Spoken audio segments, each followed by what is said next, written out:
Avec un chiffre d'affaires de l'ordre de 100 millions d'euros et 550 membres de personnel, Magetra a dû, comme bon nombre d'entreprises de transport, s'adapter à la situation.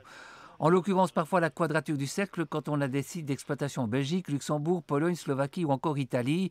Des législations différentes, une approche de l'épidémie qui varie aussi selon les pays et l'intensité. Il fallait donc, dès la première réunion de crise du lundi 16 mars, être prêt, d'autant que de l'Italie venaient tous les signaux d'alarme. C'est vrai que ça a été le premier pays impacté, où d'ailleurs notre responsable de site a été d'ailleurs impacté directement par la maladie. Donc il a été 15 jours avec des fortes fièvres. Heureusement, pas d'impact au niveau des poumons.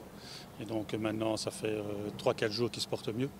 Donc effectivement, là où on a été très vite conscientisé, on va dire, de l'impact du coronavirus est bien plus fort que ne le pensait d'ici. Parce que le premier aspect, ça c'est loin, ça ne nous touchera pas. Mais là, on s'est rendu compte que ça touchait très vite beaucoup de monde et que ça allait toucher l'activité également. Pour ce qui est du planning, le télétravail a été mis en place, puis il a fallu s'adapter au jour le jour à des situations très variables. Par exemple, pour le matériel médical et l'alimentaire venant d'Italie, prévoir des camions qui partaient vite pour assurer la permanence du transit.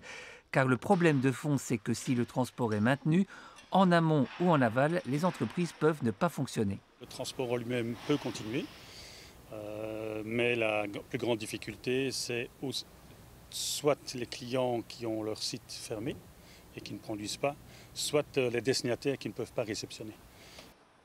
Autre priorité essentielle, la sécurité des chauffeurs. Toute une série de mesures ont été adoptées. Prise de température dans les bâtiments, nettoyage renforcé des cabines, respect des distanciations sociales, négociation avec les clients pour que les chauffeurs puissent utiliser les sanitaires, l'accès à ceux-ci n'étant plus garanti en de nombreux endroits.